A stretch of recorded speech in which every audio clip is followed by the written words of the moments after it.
Merasa istimewa itu bahaya. Kemudian menceritakan karomah untuk melegitimasi kesombongan juga berbahaya itu. Cerita karomah saja kalau ceritanya berlebihan itu juga berbahaya, sangat berpotensi untuk pamer, untuk merendahkan orang lain. Ya, keduanya agama lagi-lagi di situ. Ya kan? Taklid buta biasanya dianut oleh orang yang terlanjur mempercayai doktrin-doktrin yang diberikan oleh gurunya yang sudah terlanjur dipercaya karena sering mengatasnamakan agama, sehingga para murid siap untuk melakukan apapun demi apa yang dikatakan oleh gurunya karena akalnya sudah terbelenggu. Dan itu sangat tidak baik untuk agama, karena agama adalah yang harus diterima oleh akal. Maka Allah menurunkan Al-Quran ini untuk manusia dan jin yang oleh Allah dikaruniai akal untuk bisa menerimanya, bukan justru akal itu dikerdilkan. Karena kalau akal kerdil, yang terjadi taklid buta, yang terjadi adalah kultus terhadap sekelompok orang yang merasa dirinya istimewa, menceritakan kelebihan-kelebihan dirinya dan kelompoknya, sehingga ini menjadi luar biasa efeknya. Ya, wa man nu'ammirhu nunakisu fil khalq. Siapa yang oleh Allah dipanjangkan umurnya, maka dia akan dikembalikan pada masa apa ya, dikurangi kekuatannya itu, dikurangi kekuatannya. Jadi siapa yang oleh Allah itu diangkat, maka sesungguhnya sesungguhnya dia sedang menuju satu titik, yaitu kelemahan. Ya. Jadi ketika Allah panjangkan umur seorang, itu berarti orang itu sedang akan diturunkan kekuatannya, ya, proses penciptaannya, kondisi kemalukannya itu akan diturunkan oleh Allah. Intinya seperti itu. Yang dipanjangkan umurnya, yang dipanjangkan ketenarannya, itu berarti kejatuhannya semakin dekat. Sebenarnya kalau orang siap untuk di bawah, tidak sombong, dia sebenarnya tidak jatuh. Dia jatuh itu karena dia jumawa. Jadi naik turun itu sebenarnya hal yang biasa. Tapi bagi orang yang tidak siap turun, maka turun itu menjadi kejatuhan baginya. Ya, orang bisa saja mengatakan, saya tidak cinta dunia, saya tidak cinta harta, tidak ingin kekuasaan, tidak ingin jabatan. Iya, tetapi kan candu duriyah sama saja. Ketika duriyahnya dipersoalkan, marah-marah gak karu-karuan, muncul itu kemudian, ya, watak aslinya atau apanya, ketersinggungannya. Orang yang biasa ceramah, biasa menceramahi, ya, dia tidak siap untuk menerima ceramah balik. Mereka mungkin belum sadar bahwa orang-orang yang diceramah itu adalah orang-orang yang setiap hari itu merasakan beratnya nyambut gawi, beratnya mencari duit. Ya, orang yang berceramah biasanya mengatakan, ya jangan sibuk mencari duit, tapi carilah Allah, itu kan sering begitu tuh kalau ceramah tuh. Nah, tapi sekarang mereka diuji, jangan sibuk mikir duriyah, tapi ya, dekatilah Allah. Mereka tidak mampu melakukan itu, melepaskan diri dari duniawi. Mereka sangat berat sekali. Buktinya apa? Buktinya adalah ketika mengalami kritik, mengalami perbedaan pandangan, mereka sangat tidak siap dengan itu. Muncul kata-kata kotor, menuduh fitnah, menuduh sesat, ya. Mereka sangat tidak mau untuk dikritik, tidak mau untuk terbuka, bahkan terhadap penelitian yang memiliki data, yang memiliki fakta sejarah pun mereka tidak siap untuk melakukan itu. Dan mereka argumentasinya selalu etika, selalu adab. Misalnya contohnya argumentasi melihat bagaimana hubungan habaib dan kiai pada zaman dulu. Iya, memang zaman dulu itu memang belum ada momentum seperti ini.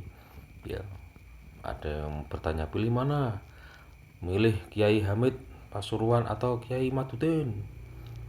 Nggak tahu pas Kiai Madudin itu disebut Kiai apa enggak itu. Ya disuruh milih seperti itu, terus orang teriak Kiai Hamid itu. Orang memilih Kiai Hamid. Bagaimana Kiai Hamid bersikap kepada para habaib? Beliau sangat sopan sekali. Ya, beliau husnudon, ya. Kewalian beliau kan bukan karena beliau ahli nasab atau apa. Dan seorang wali itu boleh untuk tidak alim dalam satu hal. Seperti itu dong. boleh untuk tidak alim dalam satu hal, dan ketidakalimannya itu tidak merupakan dosa. Maka dari itu jangan dijadikan parameter untuk menilai apakah hakikat dzurriyyah ini terputus atau tidak. Jangan digunakan untuk menilai itu. Jadi ini beda masalah, ya kan. Ada orang yang sangat ahli misalnya di dalam bidang musik misalnya, ya, ahli dalam bidang musik, saking ahlinya ya dia menjadi manajernya, dia menjadi mengolah ekonominya dan sebagainya, ya. Tapi kalau ada krisis ekonomi, jangan tanya kepada si ahli musik ini, kan gitu. Mereka ke kompetensinya tidak di situ, ya. Wali Allah juga begitu. Wali-wali Allah, mereka memiliki keistimewaan dalam hal tertentu yang buat Allah membuat mereka menjadi wali. Tapi jangan ditanya soal banyak hal.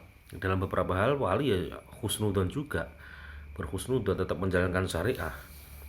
Maka ketika kita berlebihan dalam sesuatu, takutnya nanti hal-hal yang sebenarnya bisa direspon secara rasional, secara empirik, itu kemudian dihantam dengan hal-hal yang sifatnya mistik. Ini kan tidak kafaah, ya.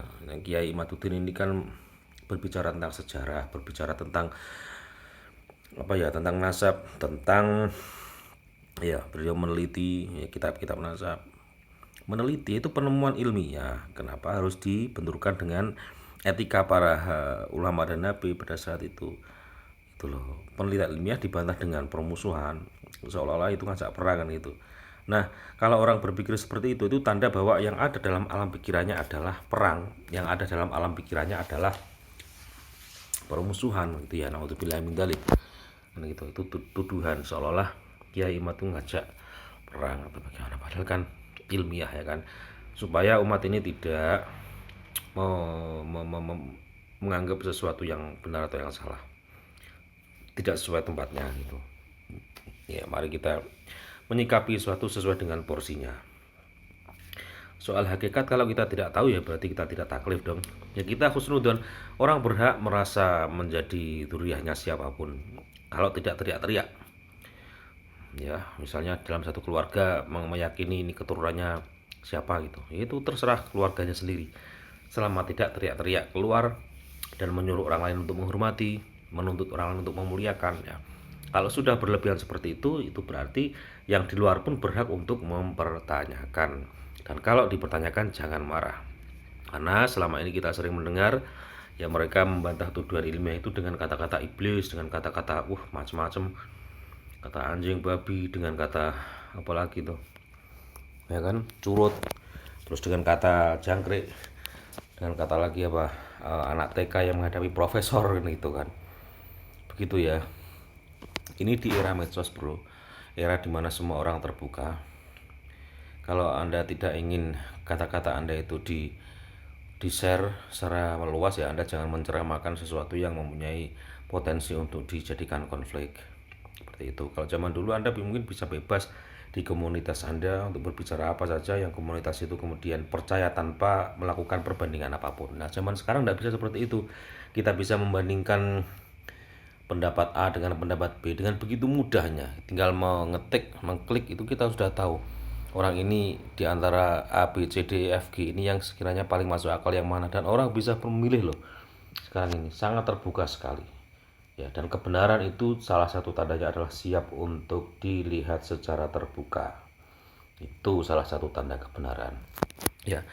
Dan juga kalau sudah mengagungkan dzurriyyah, ya jangan kemudian menganggap yang tidak masyhur itu sebagai jangkrik gitu kan. Yang tidak masyhur dianggap sebagai Allah, nggak ada nilainya. Itu tanda kalau Anda meyakini ana rabbukumul a'la, sebagaimana yang dikatakan Fir'aun itu kepada Nabi Musa, ana rabbukumul a'la, aku adalah Tuhanmu yang lebih tinggi. Wow, lebih tinggi, ya kan. Wah, kenapa agama bisa menjadi ajang kesombongan, ya? Kenapa agama menjadi legitimasi untuk kesombongan pribadi, ya. Lagi-lagi ya jangan lupa bahwa orang yang sering Anda ceramai, umat yang Anda ceramai itu bisa jadi mereka memiliki mata pencaharian yang sering Anda ceramai juga. Ketika orang memiliki mata pencaharian, petani misalnya, Anda suruh mereka untuk bersabar ketika pertaniannya nggak panen misalnya. Nah, sekarang Anda salah satu aset terbesar Anda yaitu dzurriyyah, ketika dipertanyakan Anda kemudian marah-marah mengatakan ini belanja kan, ya artinya sama saja tuh. Sama saja Anda dengan orang yang Anda ceramai. Cuman orang yang Anda ceramai itu lebih tawadhu, lebih rendah hati, lebih merasa dirinya rendah, lebih merasa membutuhkan ilmu sehingga mereka mencari ilmu kepada Anda. Loh, Anda kok malah meninggikan diri seperti itu? Ya, marilah kita introspeksi. Ya, tidak perlu merasa diri paling mulia, merasa menjadi pemegang pintu kunci surga dan neraka. Ya. Ya, kalau seandainya nasab nyambung alhamdulillah, kalau terputus ya alhamdulillah. Kalau yakin ini nyambung tetapi belum mampu membuktikan secara data, ya sudah, katakan saja. Ya, kami memang belum menemukan data secara ilmiah, meskipun kami masih meyakini dan masih berusaha untuk mencari data ilmiah sebagaimana yang seharusnya. Itu kata-kata itu akan lebih bijak dan lebih lebih apa ya istilahnya, lebih proporsional itu daripada mengatakan barang siapa yang memfitnah habaib, yang mulai tidak percaya pada habaib, meragukan habaib, ya, sama dengan iblis. Wah, itu perkataan apa itu, nggak ilmiah, nggak menunjukkan bahwa dia ini orang yang suka bisa diajak untuk mencari kebenaran, merasa sudah benar sih masalahnya ya.